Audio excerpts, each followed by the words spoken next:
Now, before I can actually install the brand new graphics card, I have to uninstall the previous one. And that includes a software uninstall of the drivers. So that's the very first thing in this process that I'm going to do. Now, the card in my computer currently is an Asus ATI Radeon EAH 5830. So it's time to upgrade. And if you're familiar with ATI, you know that ATI graphics cards are now called AMD graphics cards. And there are two kinds of graphics cards you can put in your computer. The first is AMD, and the second is NVIDIA. And since I'm switching from an AMD card to an NVIDIA card, I'm going to have to make sure that all the drivers are totally wiped off of the system. Now, generally, even if you're going to be updating your card, you want to do this anyway. But I don't want any issues, any problems going forward with my brand new graphics card. And I do apologize for filming my PC screen here instead of doing a screencast, but because I'm going to be doing some uninstallation and probably restarting the computer, I wanted to do it outside of actually recording it on the system itself. So the very first step in this process before you take out your graphics card or put in the new graphics card, again, is to remove all the drivers. Now, the first step in that is to go to the Start menu down here. Now, I'm running Windows 7 on this, but the process would be similar in any other Windows installation that you might have. I'm going to go to Control Panel down here, and what I want to do is I want to uninstall a program. And what I want to do is I want to find the ATI Catalyst Install Manager. These are my ATI Catalyst drivers. Now, I do have a very large monitor and the resolution is very high, so the lettering is very small, so I don't know if you're going to be able to see this, but I have right here the ATI Catalyst Install Manager. So I'm going to double click here on the ATI Catalyst Install Manager, and I'm going to just go through the process here. It says welcome. I'm going to hit next here. Then you have three options here. Uninstall Manager, choose individual ATI software components to uninstall. The second selection here is Repair Catalyst Install Manager, which would repair the install manager for any errors or anything like that. Or down here, Express Uninstall All ATI Software. Remove all ATI software components, including ATI Catalyst Install Manager. That's the selection I want, the third one down here, and I'm going to hit Next. And I'm just going to walk through the process here, and it should uninstall all of my drivers. But there are a couple of other things that I do need to do to make sure that everything is clean and devoid of any ATI drivers here. So it's going through the process here. It's all automatic since I did select that selection where I'm just uninstalling everything. And it's going through the process here. The overall process is the top bar, and the bottom bar is the current uninstall.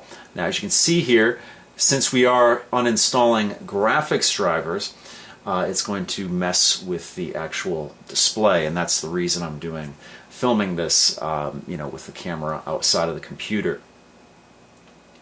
I assume I could probably capture the signal between the two, but I don't have another computer to do that. I do have another computer, but I don't have a computer capable of recording. So I do apologize for that. So I'm just going to explain to you the process here. Basically what I want to do is let it go through its paces here. It says uninstall complete, and it says remove the program. You have chosen to remove the program from your system, and I'm going to go through that process here and hit finish, and now it wants me to restart the system.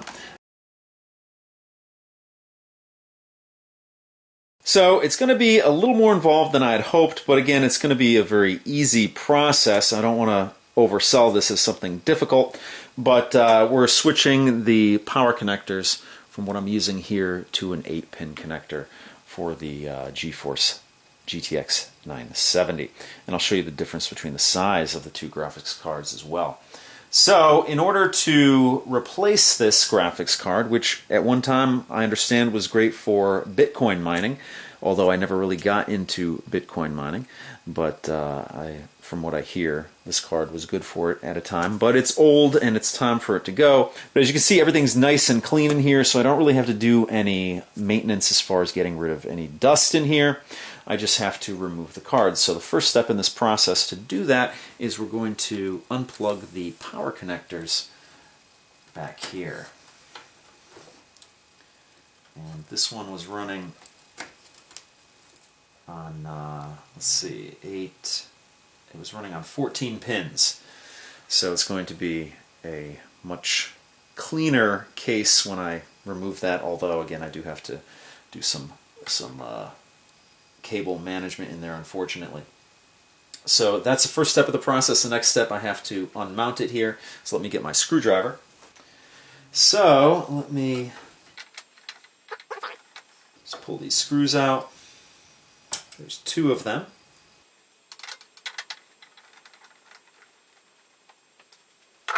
So let's pull the card out, and this should be very simple. Actually, I should make sure that it's unlatched here. Unfortunately, my cooler is so large that this isn't always the easiest thing to do here, but I'll get it done. There we go. On my motherboard, there's a little latch there that makes sure that everything's in there securely. Make sure that that's unlatched so you're not going to be pulling against your motherboard, and it should slide right out. So there we go. There's my old trusty card. Hopefully I'll find a nice new owner for it. And there you go. Just for reference, you can see that the new card is a little bit bigger and it has a lot better cooling on it. Now the thing that's unfortunate about the new card is that, it looks so nice. It'd be nice to display it like that, but it's going to actually be going in like this. And not only will it be going in like this, but the Strix is going to be upside down. Fortunately, I really don't look into my PC case all that much. Now on the bottom here, you'll see this little blue plastic cover. And I'll have to pull that off.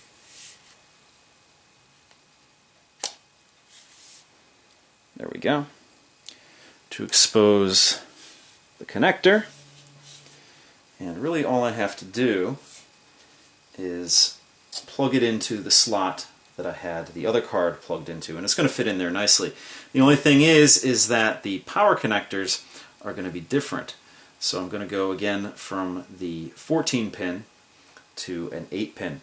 So I'm actually going to have to go and change those out. I do have a modular power supply, so I'll have to pull these cords out and replace it. But let's get the card in there first, because the connector is up top here.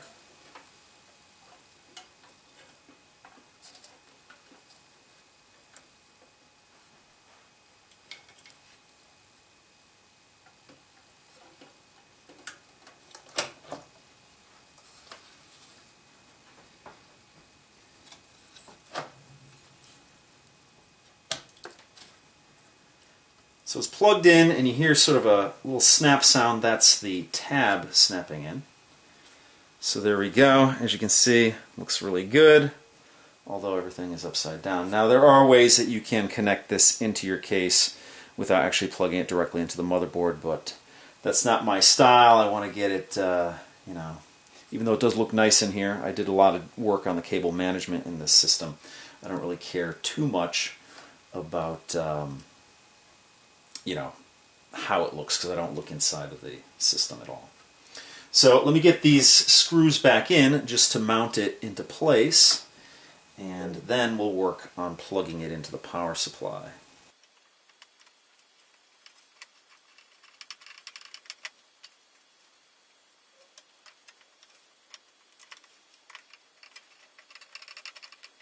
So it's all nicely in there. You don't have to tighten it down real tight. Just make sure that it's nice and secure.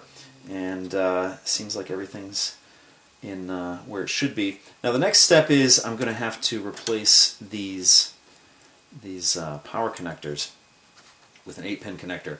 So I'm actually going to just tell you what I'm going to do and do some of it and join you back up, just to make this video just a little bit shorter. But basically a modular power supply, you can plug different things into it, whatever you need, as opposed to a regular power supply that just has cords coming out of it, and the ones that you don't need you tie up and put somewhere, and the ones that you use, obviously you use. So in this case I can actually unplug these and replace it with an 8-pin connector. So let me, again, because it's going to involve a lot of cable management and nonsense back here, let me unplug that, and then I'll join you on the other side of that. Okay, so it's a little after midnight and I'm so beat, and I don't know why I thought I needed to put a new cord in here to connect to the power supply, because I can use one of them. I just had one too many.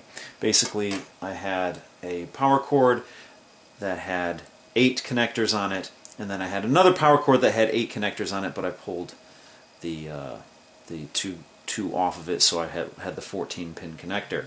So I just removed the other one that I had split off, and I'm just going to use this one 8-pin connector here. So hopefully I can get this done, because I'm very tired. I don't even think I'm going to be able to enjoy the fruits of my labor here because I'm very tired. You have to work on the cable management, but basically, very simple process.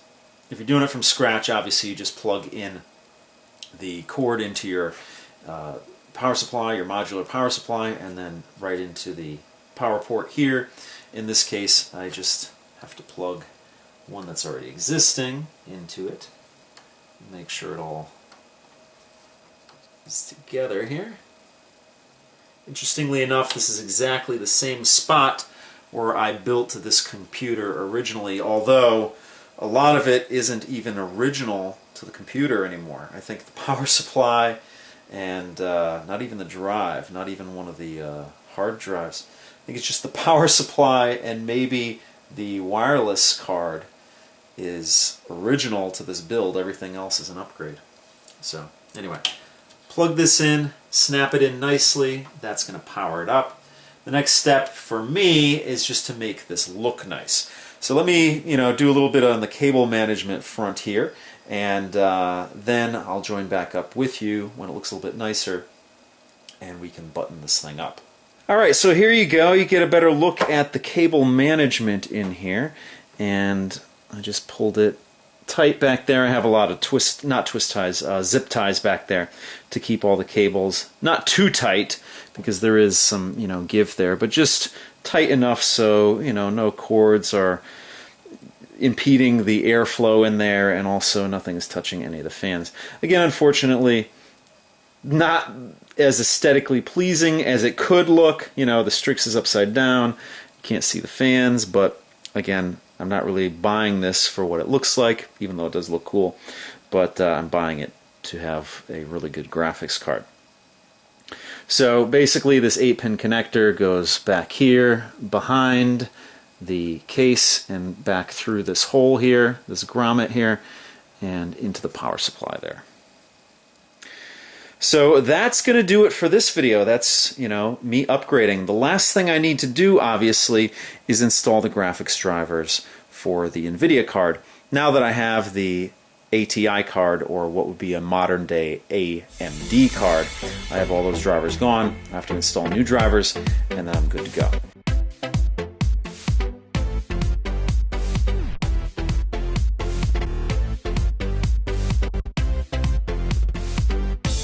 So if you have any questions or comments, please post them down below. If you like what you see, please subscribe. And as always, if you want to help out my channel, give me a thumbs up, favorite this video, or share this video. So thanks so much for watching, and I'll see you guys next time.